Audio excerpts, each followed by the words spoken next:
नमस्कार, श्री स्वामी समर्थ. मी वर्षा. गावाकडचं जीवन आणि रेसिपी यूट्यूब चॅनलमध्ये तुम्हा सर्वांचं अगदी मनापासून स्वागत.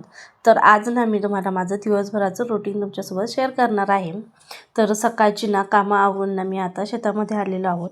तर व्हिडिओ शूट करायच्या अगोदर ना कडवा कडवाळ कापून झालेलं होतं. आता खालच्या वावरामध्ये ना मी गवत न्यायला आलो होतो आणि वातावरण बघ पावसाने झालं होतं. काळं ढग आलेलं होतं. असं वाटतं आत्ता पाऊस येईल. आणि पावसामुळे ना सगळीकडे असं हिरवंगार झालेलं आहे. दाटसर गवताने असं भीती वाटते एकट्याला जर यायचं जर म्हणलं तर.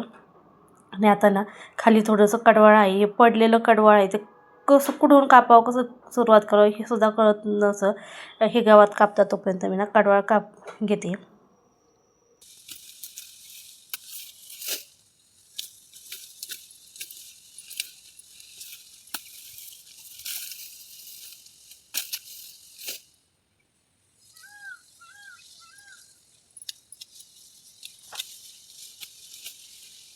कडवाळ गवत सगळं कापून झालेलं आहे. आणि आता काय मी ट्रॅक्टर चालवणार नाही बरं का. मला सगळं कापता येतं. गवत, कडवाळ आणि असं काकऱ्या पाळ्यावरती ना वजेसुद्धा बांधून ठेवता येतात. फक्त एवढं की ट्रॅक्टर चालवता येत नाही.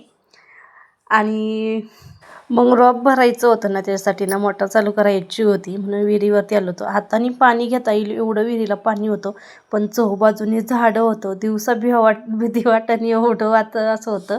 आणि मग घरी आल्यानंतर ना मग पाईप न्यायचा होता वरती. आणि ह्या लाडूबाईनं मला अशा मदत करीत असतात, कारण की ना याला सोयाबीनला ना औषध मारायचं आहे ना तणनाशक, त्याच्यामुळे ना हे ड्रम भरून ठेवायचं आहे. आणि सिद्धी चाललो होतं. मम्मा हे कधी न्यायचे वरती, कधी न्यायचे. आम्ही दोघींनी येतो. त्यांना असं कामं करायला ना खूप असे आवडतात. काल नाही तर रोप टाकलं आणि अचानक पाऊस आला, त्याच्यामुळं काही मोटर चालू करता आलीच नाही. आज चालू करायचे. इथं रोप टाकले. पुरी आल्या.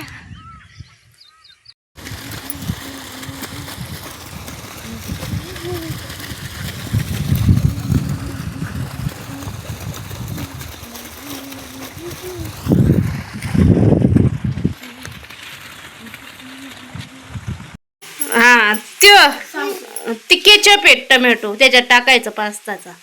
खा खा खा. अशा पंक्ती बसवल्यात मस्त पैकीत. आणि काय खाताय तुम्ही? मुगाचं कालवण आणि ज्वारीच्या भाकरी. आणि इथं त्यांच्यासाठी पास्ता बनवते मी.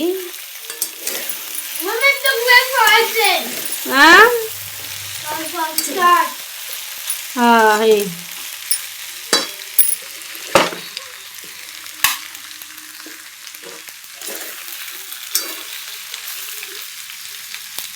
तर ना लेकरांसाठी ना पास्ता बनवला, पण तो जास्त शिजल्यामुळे ना थोडासा असा चिकट झालेला होता, पण चवीला चांगला होता. आणि त्याच्या अगोदर ना सकाळी भाकरी केलं होते, कोणीच खाल्ल्या नाही या दोघींनी.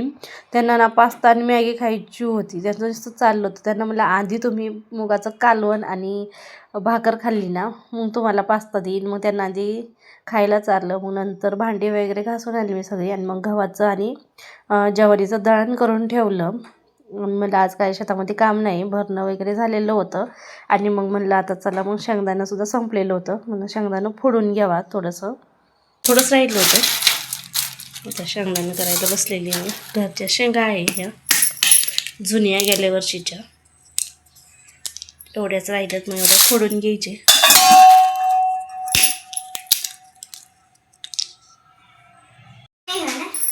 हाय, शेंगदाण्याचे लाडू खायचे. शेंगदाणे चिक्की लाडू काय खायचं?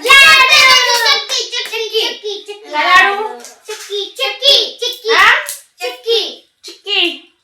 बर चला मग फोडू लागा मला शेंगदाणं. बघा माझ्या ह्या 2 हातात आणि ह्या 6 हातामध्ये किती फरक आहे. मला असं पटकन शेंगा फोडून देणार ना. मी लगेच करणार मग चिक्की 5च मिनिटात. उद्याच्या लाडू करीन ना, मला उपवास आहे उद्या. उद्या लाडू करीन. हा चला बाई फोडून घेतो, मग चिक्की बनवितो. चिक्की बनवायची होती ना म्हणून मोठाले शेंगदाणे मी बाजूलाच काढले. मोठाले जे शेंगा होते त्याचे. मग इथे छोटाले शेंगदाणे मोठ्याला शेंगदाण्याची चिक्की भारी लागते, म्हणजे मग म्हणलं आधी मोठ्याला निवड असतं. आणि आता ना भाजून घ्यायची शेंगदाणे. ते बघा असं चट आवाज जर आला ना, मस्त आपले शेंगदाणे भाजलेले असे बघा. शेंगदाणे चिक्की आणि लाडू हे बघा कसे फुटायला लागलेले छान असे. मी तर 1 वाटी साखर घेतलेली आहे आणि ते 1 वाटी तीळ घेतले. तर चिक्की मी शेंगदाणे ते याच्यात करणार आहे साखरेमध्ये आणि लाडू गुळाचे करणार आहे. तर आता गॅस बंद करून टाकते, थोड्या वेळ थंड करायला ठेवते शेंगदाणे. शेंगदाणं गार झालं मग नंतर मी ना आता इथे लाडू वळून घेत आहे शेंगदाण्याचे. आणि ती दुसऱ्या ताटामध्ये ना मी शेंगदाणं ना सालपट काढून ठेवलेली होती चिक्की बनवण्यासाठी. त्यांनी म्हणलं ना लाडू बनवून घ्यावा, कारण लाडूला थोडंसं गरम ना शेंगदाणे लागत असतात, त्यामुळे पटकन मग लाडू वळता येतात गुळामध्ये. आणि खाऊन पिऊन ना एवढेच राहिले होते मला तुम्हाला दाखवण्यासाठी. आणि पोळपाटाला ना तूप लावून ठेवलेलं होतं चिक्की बनवण्यासाठी. आणि मग इथे साखरेचा पाक करायला ठेवलेला आहे. आणि इथं बघा सालं काढून घेतल्यात आणि थोडंसं ना त्यामध्ये तीळ टाकणार आहे, म्हणजे हावरी. काही शेंगदाण्याचे सालं काढल्यात, काही नाही काढले. आणि इथं ना मस्त अशी चिक्की बनवून तयार झालेली आहे. कसली भारी दिसते, मार्केटसारखीच ना. तुम्हाला रेसिपी हवी असेल तर नक्की कमेंट करून सांगा. आणि खूप भारी झालेली होती. तर मध्ये असा म्हणजे तुकडं केलेलं होतं चाकूने, गरम होतं तेच. आणि आता ना थंड झाल्यावर ना ते काढून घ्यायचे. पण पोरींना काय दम निघतो काय, नुसती चिक्की खायची होती. कलर बघा कसला भारी आला आहे, एकदम मार्केटसारखाच. त्याच्यामध्ये तीळसुद्धा असे दिसत होते, अर्धाले शेंगदाणे आणि गुळाचं साखरेचं परफेक्ट असं माप झालं होतं. मी अशीच चिक्की गुळाची सुद्धा बनवत असते, पण गुळ काय एवढा नव्हता, त्याच्यामुळे म्हणलं मग साखरेत पटकनी बनवता येईल. कशी दाखव, छान बघा